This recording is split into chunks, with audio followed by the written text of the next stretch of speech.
ధూల్మిట్ట మండల కేంద్రంలో అన్నదాతల ఆవేదన అరణ్యరోదనగా మారింది. ఎటు చూసినా వరి ధాన్యపు కుప్పలే దర్శనమిస్తున్నాయి. కొనేవారు లేక, అడిగేవారు లేక రైతన్నలు రోడ్డున పడ్డారు. స్థానిక ప్యాక్స్ సెంటర్ల వద్దే రైతులు రాత్రింబవళ్లు పడిగాపులు కాస్తున్నారు. నెల తరబడి కష్టపడి పండించిన పంటను అమ్ముకోవడానికి కొనుగోలు కేంద్రాల చుట్టూ ప్రదక్షిణలు చేయాల్సి వస్తోందని రైతులు తీవ్ర ఆవేదన వ్యక్తం చేస్తున్నారు. ఆకాశం వైపు చూస్తూ ఎప్పుడు వర్షం వస్తుందో, ఎక్కడ తమ ధాన్యం కొట్టుకుపోతుందోనని ప్రాణాలు గుప్పిట్లో పెట్టుకుని కాలం వెళ్లదీస్తున్నారు. ఇప్పటికైనా ప్రభుత్వం, సంబంధిత అధికారులు తక్షణమే స్పందించాలని రైతాంగం డిమాండ్ చేస్తోంది. ఆలస్యం చేయకుండా త్వరితగతిన వడ్ల కొనుగోలు ప్రక్రియను చేపట్టి తూకాలు వేసి తమ్ము ఆదుకోవాలని వారు కోరుతున్నారు. మరి ఈ అన్నదాతల కష్టాలపై ప్రభుత్వం ఎలా స్పందిస్తుందో చూడాలి.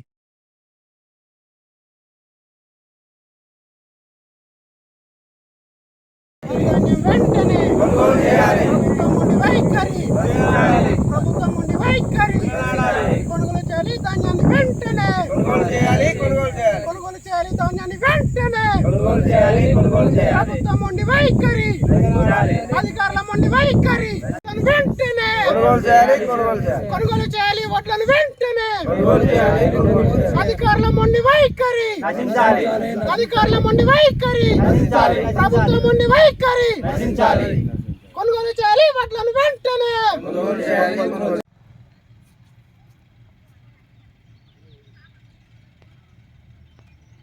పేరు గూడ శంకర్ రెడ్డి, మాది సిద్దిపేట జిల్లా ధూల్మిట్ట మండలం, ధూల్మిట్ట విలేజ్. ఇక్కడ వడ్ల కొనుగోలు కేంద్రంలో వడ్లు సరఫరా అనేది చాలా తక్కువ, నిదానంగా జరుగుతుంది. అయితే వర్షాలు వచ్చే అవకాశం ఉంది.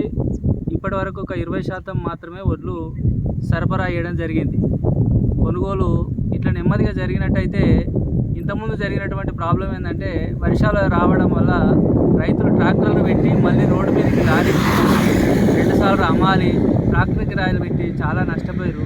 కాబట్టి అధికారులు ఇది గమనించి, రోజు ధూల్మిట్టలో 3 హమాలీ సంఘాలు ఉన్నాయి కాబట్టి కనీసం రోజు ఒక 3 లారీలు వచ్చే అవకాశం కల్పించి అన్నదాతను ఆదుకొని సహకరించగలరని కోరుచున్నాను.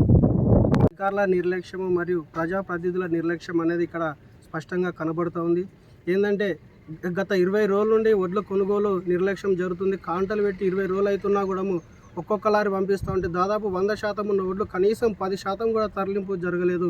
మరి ఈ నిర్లక్ష్యం అనేది ప్రభుత్వం జరుగుతుందా, మరి అధికారుల మధ్య జరుగుతుందా అనేది స్పష్టంగా కనబడుతూ ఉంది. విషయం ఏంటంటే, గత కొద్ది రోజుల నుండి మనకు ఎండలు తీవ్రంగా ఉన్నాయి కాబట్టి నష్టం జరగలేదు. అకాల వర్షం అనేది వస్తే మాత్రము ఇక్కడి పరిస్థితి, రైతుల పరిస్థితి కానీ వడ్ల పరిస్థితి అది మనం ఊహించలేనంత నష్టం అనేది జరుగుతుంది. కాబట్టి ఇప్పటికైనా రైతుల నష్టాన్ని గుర్తించి మరి అధికారులు కానీ, ప్రజాప్రతినిధులు కానీ రోడ్ల మీద వాహనాలపైన షోపు డబ్బిచ్చుకుంటూ వడ్ల కొనుగోలు కేంద్రాలకు పోయి చివరికి నష్టం జరిగితే మాత్రము వాళ్ళ బిల్డప్లకు మాత్రమే పరామర్శించడానికి మాత్రమే రైతులకు మిగులుతుంది తప్ప రైతులకు జరిగే నష్టాన్ని మాత్రం సమకూర్చేంత వరకు జరగదు. వీరు పండించిన పంటల పూర్తి నష్టం కూడా రాదు. ఎందుకంటే వర్షాన్ని బట్టి మనము ఇక్కడ వడ్ల కొనుగోలు కేంద్రాల వద్ద మనం కొనుగోలు అని ఎంత తొందరగా జరిగితే అంత రైతులకు లాభం జరుగుతుంది తప్ప మరి వర్షాలు స్టార్ట్ అయితే మాత్రము రైతుల నష్టాన్ని మనం ఎవరూ సమకూర్చలేమని ఈ సందర్భంగా తెలియజేస్తాను. ఇప్పటికైనా అధికారులు స్పందించి మరి వడ్ల కొనుగోలు వెంటనే చేపట్టకపోతే మాత్రము మరి మండల కేంద్రాల్లో ఉన్నటువంటి ప్రభుత్వ కార్యాలయాన్ని రైతులు అందరం కలిసి ముట్టడి చేస్తామని డిమాండ్ చేస్తూ ఉన్నాం. ధూల్మిట్ట గ్రామంలో వడ్ల కొనుగోలు కేంద్రంలో దాదాపు వారం రోజుల క్రితం పెట్టిన ధాన్యం బస్తాలు కింద చెదలు పట్టి ఖరాబ్ అవుతున్నాయి. లారీలు రాక ఇబ్బందిగా ఉన్నది. అధికారులు వెంటనే పట్టించుకొని లారీలను పంపిస్తే ఈ ధాన్యము ఖాళీ ఇంకా వేరే వాళ్ళకి పెట్టే అవకాశం ఉంటుంది. వర్షాలు దగ్గర ఉన్నాయి కాబట్టి అధికారులకు విజ్ఞప్తి చేస్తున్నాం. తొందరగా ఇక్కడ నుంచి వడ్లను తీసుకుపోవాలని మా విజ్ఞప్తి. ధూల్మిట్ట సెంటర్ స్టార్ట్ అయ్యి మినిమం 1 మంత్ అయింది. ఇంతవరకు 10-12 లారీల కంటే ఎక్కువ పోలేదు. మినిమం 100 లారీలు 150 లారీలు అయ్యే ధూల్మిట్ట మండల హెడ్ క్వార్టర్లో లారీలు రాక కొద్ది రోజులు, బార్దాలు లేక కొద్ది రోజులు, అధికారుల నిర్లక్ష్యం అంతకంతకు పెరిగిపోతుంది. ఏమనంటే లారీలు రాకపోవడానికి కారణం ఏంటంటే రైస్ మిల్లర్ దించుతున్నారు. రైస్ మిల్లర్స్ మరి ఆఫీసర్స్ అంతేనా కుమ్ముక్కై రైతులను ముంచడానికి ప్రయత్నం చేస్తుంది ఈ వ్యవస్థ. మేము ఎన్ని రోజులు ఈ బతకాలి? రైతు లేని రాజ్యం లేదని ఎంతోమంది మహానుభావులు అంటూనే ఉన్నారు. ఆఫీసులో కూర్చొని ఏసీ రూమ్లలో కూర్చొని మాట్లాడతారు. కానీ ఒక్కడు కూడా బయటకు వచ్చి పాపం రైతు బాగుపడు, రైతు చేయబట్టుకునే ఈ దేశం నడుస్తుంది అనే ఆలోచన ఒక్కరిని కూడా ఇంకిత జ్ఞానం లేకుండా పోయింది. ఎవరిని పీరియడ్లో కూడా రైతును ముంచడమే. ఏగ నుంచి మొదలుకుంటే ఏనుగు వరకు రైతునే. ప్రకృతి వికృతి నుంచి రైతు భయపడ్డా ఇంతవరకు నెల రోజుల రైతు నుంచి ఒక్క ధాన్యం గింజ పోకపోవడం ఎంతవరకు శోచనీయం. ఏంది ఈ రాజ్యం? ఎవరి కొరకు ఈ రాజ్యం? ఎవరు ఏం చేస్తున్నారు ఈ రాజ్యాలు? ఇప్పుడు నేను 15 రోజుల కాంటాలు పెట్టి ఒకటి ఊడబోతే ఇంతవరకు కింద మొత్తం చెదలు పడుతుంది. చెదలు పడితే రైస్ మిల్లర్స్ వాళ్ళు ఏమనుకుంటారు, మాకు లాస్ అయింది, ఒక క్వింటాలకు 5 కిలోలు 3 కిలోలు చొప్పున వాళ్ళు తరుగు అడుగుతుండ్రు. ఏం చేయాలి రైతు? ఎక్కడ పోవాలి? వాని పరిస్థితి ఏంది? చూడు, బయట ఏసీ రూమ్లలో కూర్చొని ఒక మినిస్టర్స్ కానీ ఆఫీసర్స్ కానీ రైతే రాదు అంటాడు. ఎవడు ఏం కొనేస్తలేరు. మా ఏసీ రూమ్లలో మాత్రం వాళ్ళు అనుకుంటే మాత్రం కూర్చుంటాను, నవ్వుకుంటూ కూర్చుంటాను. కడుపు నిండా తింటాను, కంటి నిండా అంటారు. రైతు మాత్రం కళ్ళల్లో చచ్చిపోతుండే ఒక్కొక్కరు ఎండకు. కానీ ఇంతవరకు కొనసాగుతున్నారు. దయచేసి ప్రభుత్వాన్ని విన్నవించేది, ఎంత తొందరగా లారీలు పంపి అంత తొందరగా దిగుమతి అయితే చేస్తే రైతు బతుకుతాడు. లేకపోతే రైతు మీ పుణ్యాన్ని అందరికీ జీవితంలో ఈ రైతు ఉసురు మాత్రం కంపల్సరీగా ప్రభుత్వాలు తలుగుతాయి.